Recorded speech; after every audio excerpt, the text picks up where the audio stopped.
Hello students, myself Dr. Hriday Sharya, Associate Professor, Department of Zoology, NRC College, Khurja. I welcome you in my YouTube channel. Today, this is video lecture. We will discuss about the D and L configuration of glucose.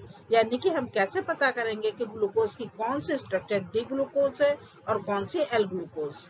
Guys, इसके बाद glucose configuration से related कुछ और points को भी discuss करेंगे, जैसे asymmetric carbon atom क्या होता है, डी और एल ग्लूकोज में कैपिटल डी और कैपिटल एल क्या इंडिकेट करते हैं, और केमिस्ट्री में कैपिटल डी और कैपिटल एल के साथ साथ स्मॉल डी और स्मॉल एल भी एग्जिस्ट करते हैं, तो इसका क्या मीनिंग है। ऑप्टिकली एक्टिव केमिकल्स के नाम से पहले प्लस और माइनस साइन क्या इंडिकेट करते हैं, और अंत में डी और एल ग्लूकोज की प्रॉपर्टीज को शॉर्ट में डिस्कस करेंगे। तो बने रहिए मेरे साथ और वीडियो को पूरा देखिए। यस स्टूडेंट्स, यहाँ पर फिशर प्रेजेंटेशन के अनुसार ग्लूकोज की दो स्ट्रक्चर दी गई हैं, जिसमें एक डी ग्लूकोज है और एक एल ग्लूकोज। हमें पता लगाना है कि कौन सी डी ग्लूकोज है और कौन सी एल ग्लूकोज। तो डी और एल का पता हम 3 स्टेप्स में आसानी से लगा सकते हैं।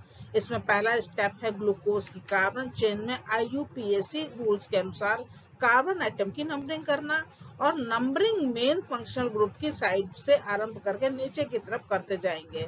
यहाँ पर मेन फंक्शनल ग्रुप एल्डिहाइड है, जिसको मैं रेड रेक्टेंगल से मार्क कर रही हूँ। और अब हम कार्बन एटम की नंबरिंग कर लेते हैं। इसे हम 6 टाइम्स करेंगे और ये हमने नंबरिंग स्टार्ट कर ली है। नंबरिंग करने के बाद दूसरा स्टेप है कार्बन चेन में एसिमेट्रिक कार्बन एटम्स का पता लगाना, क्योंकि एसिमेट्रिक कार्बन एटम पर OH ग्रुप की पोजीशन देखकर ही यह लेफ्ट साइड में है या राइट साइड में हम पता लगाते हैं डी और एल ग्लूकोज का। तो चलिए पहले हम 3 एग्जांपल्स के साथ शॉर्ट में ये जान लेते हैं कि एसिमेट्रिक कार्बन एटम क्या होता है।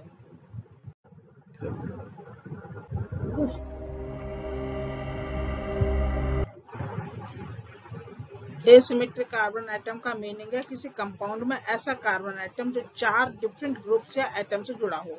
एसिमेट्रिक कार्बन एटम को कायरल कार्बन या कायरल सेंटर भी कहते हैं। एग्जाम्पल के लिए इस फिगर को देखिए जो एलेनिन अमीनो एसिड की है। इस फिगर में कार्बन एटम पर 4 डिफरेंट ग्रुप या एटम से जुड़ा हुआ है, जिसमें फर्स्ट ग्रुप कार्बोक्सिलिक ग्रुप है, second hydrogen, third amino group और फोर्थ CH3 है।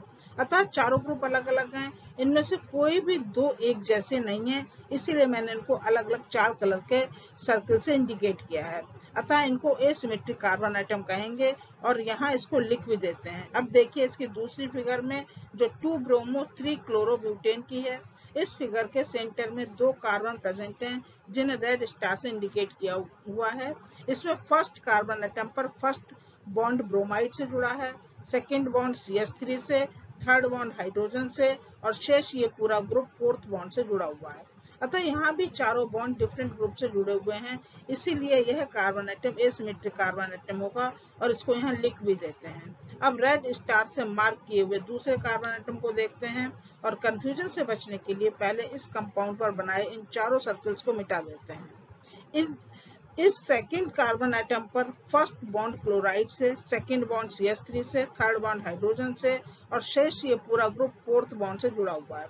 अतः यहाँ पर भी चारों बॉन्ड डिफरेंट ग्रुप से जुड़े हुए हैं, इसलिए यह भी एसिमेट्रिक कार्बन एटम होगा और यहाँ इसको लिख भी देते हैं। अतः इस कंपाउंड में 2 एसिमेट्रिक कार्बन एटम प्रेजेंट हैं। अब थर्ड फिगर को देखिए जो ग्लाइसिन अमीनो एसिड की है। इसमें कार्बन एटम 4 डिफरेंट ग्रुप या एटम से जुड़ा हुआ नहीं है। इसका एक बॉन्ड कार्बोक्सिलिक ग्रुप से जुड़ा है, एक NH2 से जुड़ा है, और शेष 2 बॉन्ड अलग अलग हाइड्रोजन एटम से जुड़े हैं। इसको मैंने एक जैसे रेड सर्कल से इंडिकेट किया है। अतः इस कंपाउंड में कोई भी एसिमेट्रिक कार्बन एटम प्रेजेंट नहीं है और यहाँ इसको लिख भी देते हैं। आई होप कि अब आपको एसिमेट्रिक कार्बन एटम का कॉन्सेप्ट क्लियर हो गया होगा। तो अब आप अपने मेन टॉपिक पर वापस आ जाते हैं। गाइस, एसिमेट्रिक कार्बन एटम पर OH ग्रुप की पोजीशन देखकर ही ये लेफ्ट साइड में बाइंड है या राइट साइड में, हम D या L कॉन्फ़िगरेशन का पता लगा सकते हैं। लेकिन ग्लूकोज के केस में 1 नहीं, 2 नहीं, 3 नहीं, 4 एसिमेट्रिक कार्बन एटम प्रेजेंट होते हैं, जिनका नंबर कार्बन चेन में सेकेंड, थर्ड, फोर्थ और फिफ्थ है, जिसको मैं दोनों फिगर्स में ग्रीन कलर के रेक्टेंगल से मार्क कर रही हूँ। यहाँ इम्पोर्टेंट पॉइंट ये है कि जब कार्बन चेन में 2 या 2 से अधिक एसिमेट्रिक कार्बन एटम्स प्रेजेंट हों तो डी और एल कॉन्फ़िगरेशन के लिए उस एसिमेट्रिक बॉन्ड एटम को कंसीडर करेंगे जिसका कार्बन चेन में नंबर सबसे अधिक हो या मेन फंक्शनल ग्रुप में सबसे अधिक दूर हो। इन दोनों फिगर्स में सेकेंड लास्ट यानी कि फिफ्थ कार्बन एटम जो एसिमेट्रिक कार्बन भी है और मेन फंक्शनल ग्रुप एल्डिहाइड से सबसे अधिक दूर भी है, अतः इस फिफ्थ कार्बन एटम को डी और एल कॉन्फ़िगरेशन का पता लगाने के लिए कंसीडर करेंगे और बेटर अंडरस्टैंडिंग के लिए इन दोनों फिगर्स में फिफ्थ कार्बन एटम्स को ब्लू सर्कल से मार्क करेंगे। अब सेकेंड स्टेप में हमें यह पता लगाना है कि इस फिफ्थ कार्बन एटम पर OH ग्रुप लेफ्ट साइड में बाइंड है या राइट साइड में। फिगर फर्स्ट में फिफ्थ कार्बन पर OH ग्रुप राइट साइड में बाइंड है और इसे राइट साइड में मार्क भी कर लेते हैं। अतः OH group last asymmetric carbon atom पर राइट साइड में बाइंड होने पर इसे डी ग्लूकोज कहेंगे और फिगर 2 में OH group fifth carbon atom पर लेफ्ट साइड में बाइंड है और इसे लेफ्ट साइड में मार्क भी कर लेते हैं। अब OH ग्रुप लेफ्ट साइड में बाइंड होने पर इसे एल ग्लूकोज कहेंगे। अतः गाइस फिर से ये बताना चाहूंगी कि यदि लास्ट एसिमेट्रिक कार्बन एटम पर OH ग्रुप राइट साइड में बाइंड हो तो डी कॉन्फ़िगरेशन और यदि लेफ्ट साइड में बाइंड हो तो एल कॉन्फ़िगरेशन कहलाती है।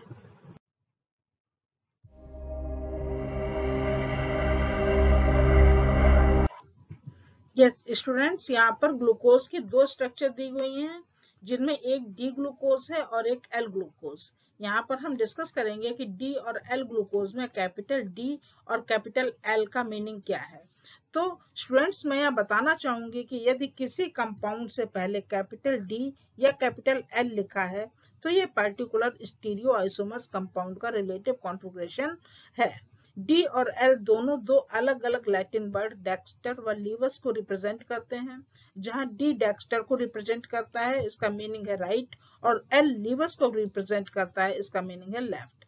अतः जब लास्ट एसिमेट्रिक कार्बन एटम पर OH ग्रुप राइट साइड में बाइंड हो तो डी या डेक्स्टर कॉन्फ़िगरेशन कहते हैं जिसे फिगर 1 में इंडिकेट हो रहा है और यदि लेफ्ट साइड में बाइंड हो तो एल या लीवस कॉन्फ़िगरेशन कहते हैं जैसा कि फिगर 2 में शो हो रहा है।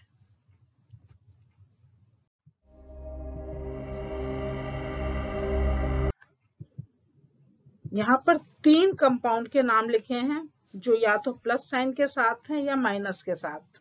इस स्लाइड में हम ये डिस्कस करने वाले हैं कि यदि किसी कंपाउंड के नाम से पहले प्लस या माइनस साइन ब्रैकेट में लिखा है तो इसका क्या मतलब होता है। स्टूडेंट्स मैं बताना चाहूंगी कि कुछ केमिकल्स में प्लेन पोलराइज्ड लाइट को क्लॉकवाइज या एंटी क्लॉकवाइज रोटेट करने की कैपेसिटी होती है। इन केमिकल्स को ऑप्टिकली एक्टिव सब्सटेंस कहते हैं। इनके नाम से पहले ब्रैकेट में या तो प्लस या माइनस साइन लिखा जाता है। जो केमिकल प्लेन पोलराइज्ड लाइट को राइट साइड में यानी कि क्लॉकवाइज रोटेट करते हैं उन्हें डेक्स्ट्रो रोटेटरी केमिकल्स कहते हैं और इन्हें ब्रैकेट में प्लस साइन से रिप्रेजेंट किया जाता है, जैसे कि डी माइनस ब्रैकेट में plus glucose dextro rotatory substance का एक एग्जाम्पल है।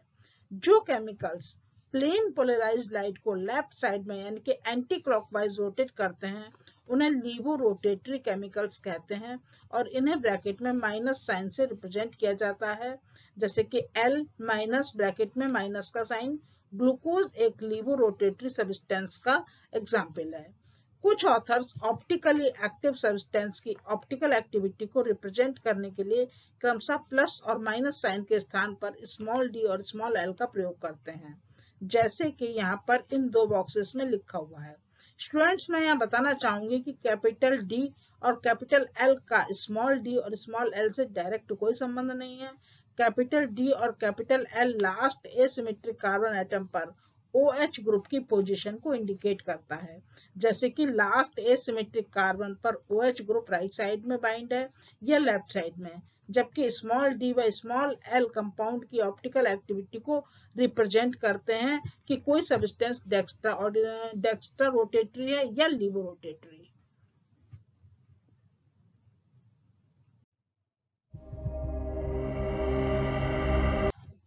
स्टीरियो आइसोमर्स वे कंपाउंड होते हैं जिनकी केमिकल स्ट्रक्चर या तो सेम होती है लेकिन एसिमेट्रिक कार्बन एटम पर कॉन्फ़िगरेशन नंबर डिफरेंट होता है, जैसा कि फिगर 1, 2 और 3 में शो हो रहा है।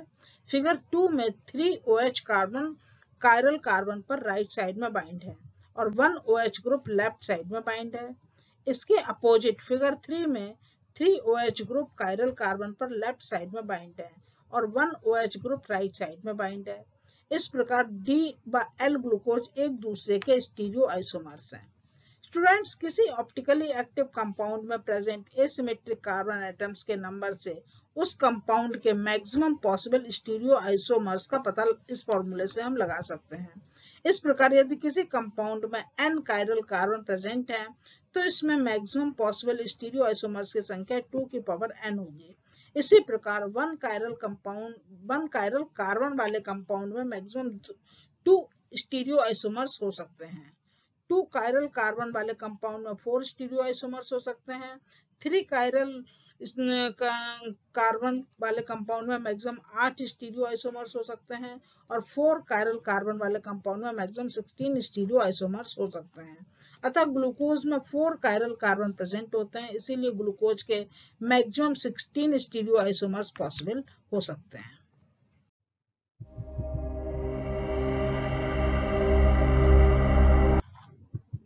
डी ग्लूकोज और एल ग्लूकोज एक दूसरे के non super imposable mirror image होते हैं। इसका मतलब है कि ऑब्जेक्ट और उसकी मिरर इमेज एक दूसरे से डिफरेंट होती है और उनको आसानी से पहचाना जा सकता है। यहाँ इस फिगर में ऑब्जेक्ट ए की मिरर इमेज दिखाई गई है जो बिल्कुल अपने ऑब्जेक्ट के जैसी है। यदि ऑब्जेक्ट ए को इसकी मिरर इमेज के ऊपर प्लेस किया जाए तो यह अपनी मिरर इमेज को पूरी तरीके से कवर कर लेगा। इस प्रकार की इमेज को सुपर इम्पोजिबल मिरर इमेज कहते हैं। जबकि दूसरी फिगर में ऑब्जेक्ट P की मिरर इमेज दिखाई गई है जो अपने ऑब्जेक्ट से अलग है। इसमें आसानी से अंतर किया जा सकता है। यदि ऑब्जेक्ट P को इसकी मिरर इमेज के ऊपर प्लेस किया जाए तो यह अपनी मिरर इमेज को पूरी तरीके से कवर नहीं करेगा। इस प्रकार की इमेज को non super imposable mirror image कहते हैं। ठीक इसी प्रकार से डी ग्लूकोज और एल ग्लूकोज एक दूसरे के non super imposable mirror images होते हैं।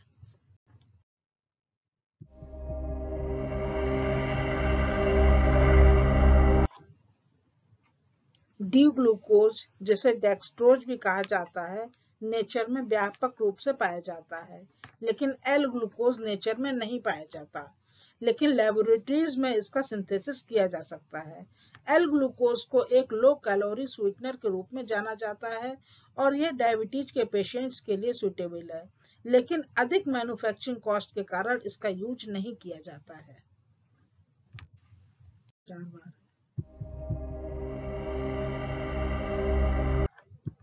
एल ग्लूकोज और डी ग्लूकोज टेस्ट में एक जैसे ही होते हैं, लेकिन एल ग्लूकोज को लिविंग ऑर्गेनिज्म के द्वारा एनर्जी के सोर्स के रूप में यूज नहीं किया जा सकता क्योंकि इसे ग्लाइकोलाइसिस पाथवे का पहला एंजाइम हेक्सोकाइनेज फॉस्फोराइलेट नहीं करता है। आई होप आपको डी व एल ग्लूकोज की पिक्चर क्लियर हो गई होगी। यदि वीडियो आपको पसंद आई हो तो प्लीज इसे लाइक जरूर करिए, शेयर करिए और मोर अपडेट्स के लिए चैनल को सब्सक्राइब भी करिए। जल्दी मिलेंगे किसी और वीडियो में। अपना ध्यान रखिए। Thank you.